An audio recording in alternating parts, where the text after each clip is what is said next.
What's up, guys? I'm back. I'm finna do a sports segment today called ISO Ball. We're finna start talking about some NBA basketball, and anytime I bring up ISO ball, just know that's gonna be all about NBA basketball and maybe a little bit of college basketball when the season swings around. But we're gonna start small. Right now, we're going to talk about the Seattle relocation. It's a lot of rumors going around because the new arena is getting built in Seattle, and everybody missed the Seattle Supersonics. They think there needs to be another team in the Pacific Northwest outside of Portland. And as a Memphis-born child, I am one of the few people who support the Memphis Grizzlies. And I think these people need to leave the Grizzlies out of all these discussions.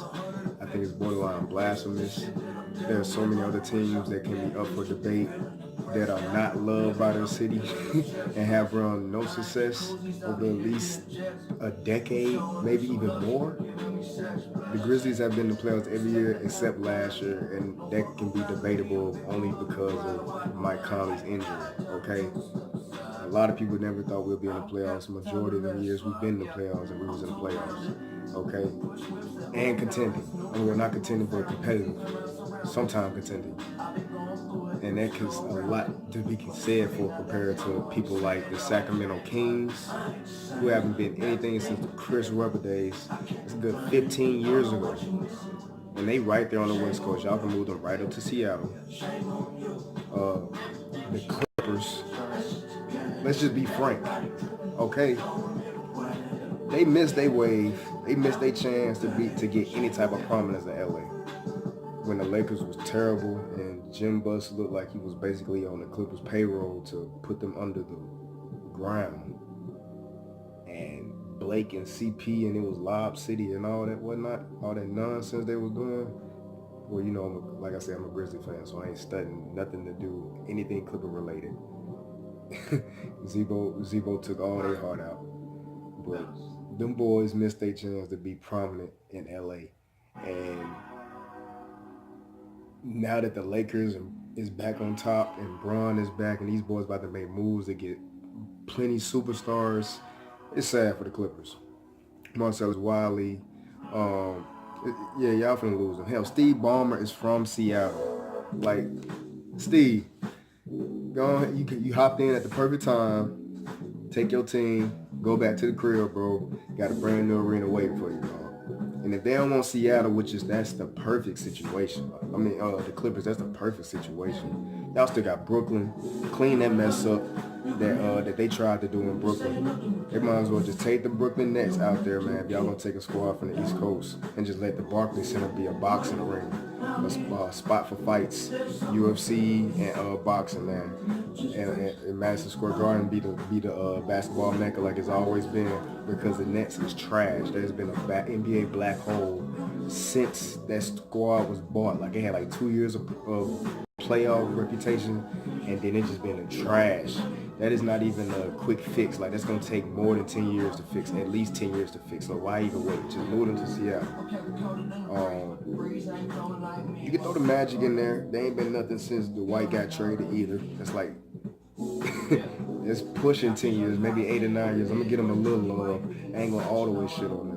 But definitely the first three are the perfect candidates. The Nets, the damn Kings, and the perfect marriage to Clippers because Steve Ballmer, the owner, is from Seattle anyway. Leave Memphis up out of these discussions. Them teams that actually beloved by their city. Okay, let's see how Dylan Brooks gonna take this year 2 jump. I wasn't a big fan of the Jaren Jackson trade because I was rooting for Michael Porter or Trae Young, but that's another discussion for another video. But Jaren Jackson growing up, so we're gonna see what's up. Mike Conley back in full effect. Okay.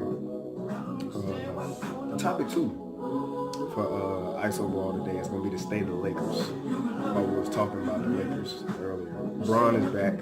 Bron is in LA, and the Lakers is back on top.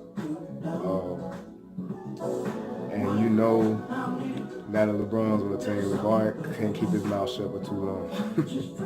He didn't, them boy. We need to just go ahead, just call this ball story. This ball story was cute. It's gonna be a good 30 for 30 story, but just gonna nip this in the bud, man. Them boys picked up Rondo. LeBron is the point guard. moment, I was hoping LeBron didn't go to LA for Lonzo's sake, because LeBron takes away with all the stuff that make Lonzo great, outside of maybe Team D if he doesn't have the ball in his hand. So they might as well trade him, package him with their best package to get the best players they can get. Like, they got these rumors out when free agency was going that they could have got Dame. I personally feel like Magic dropped the ball on that. Y'all should have packaged Lonzo and Brandon Ingram up, and Josh Hart too, if that's what they was asking. As long as they didn't trade Kuzma, goddamn, that would have been like Kyrie and Braun all over again. Perfect scenario. Dame, he got 2-3 more years left on his contract to play right with Braun. Kuzma ain't got to get paid for another good 2-3 seasons. And then y'all can just sign Kawhi next year. Perfect scenario. Be a competitor this year, get the Lakers back in the playoffs for this year. If y'all shock the world, great. If y'all don't, it's all good. Because next year y'all can either sign Kawhi, maybe sign Clay, worst case scenario, sign Jimmy Butler. Like, perfect scenario. I don't know what the hell Magic was thinking. But there's one segment. Even though they haven't made that decision yet, they still have a young squad around Brown, and with some veterans too. So I'm not sure if they're gonna make the playoffs or not. The West is deep. The West got 10 for sure playoff contenders with at least 3 squads. Dallas, maybe Phoenix with their young squad, and Memphis as well, who could possibly, even if they get good, if they start off well, like get to 15-20 wins before they get to 10 losses, they could be playoff contenders as well. And you might be laughing at me, but nobody was expecting Utah to be in the playoffs last year. Nobody thought no rookie was finna just, I'm a Donovan Mitchell fan, nobody thought this rookie was finna just come carry them to the playoffs. A 4th seed at that. I think I'm gonna wrap this segment up with ISO ball of mine with a NBA Finals prediction.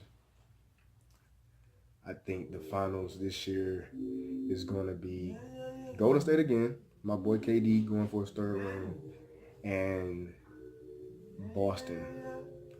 And I think it's gonna be a 7-game series. Except I think Boston is gonna actually have home court advantage.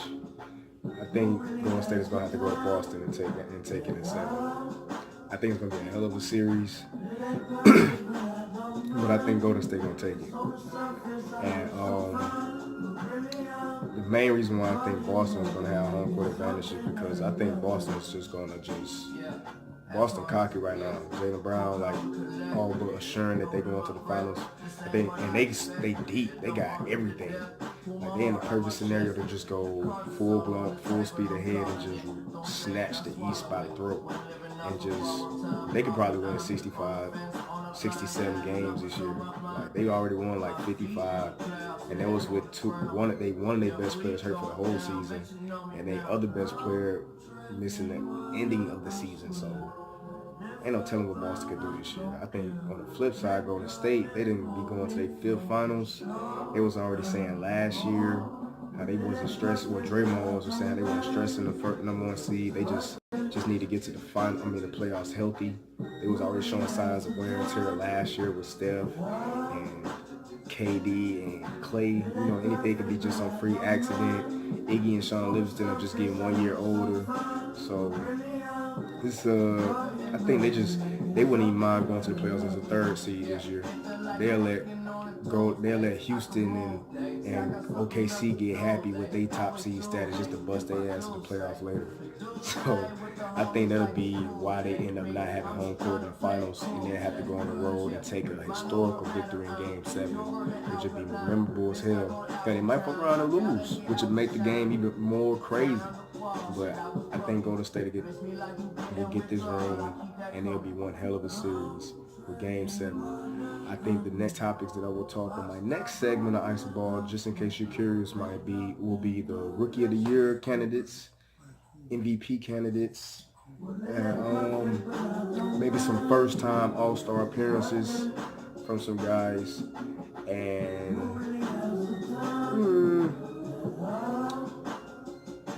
some potential trades that maybe need to happen for this upcoming season. But for now, we're going to call it a wrap for ISO Ball this time. I hope y'all enjoyed this video. Give it a thumbs up if you did. If you got a couple comments For anything that was stated in this video, leave it in the comment the comment section below. Again, my name is Quez. You can follow me on Instagram at 3_ZEUQ, which is just Quez spelled backwards. Again, that is Instagram at 3_ZEUQ. I'm gonna rock with you guys next time. Okay, stay blessed.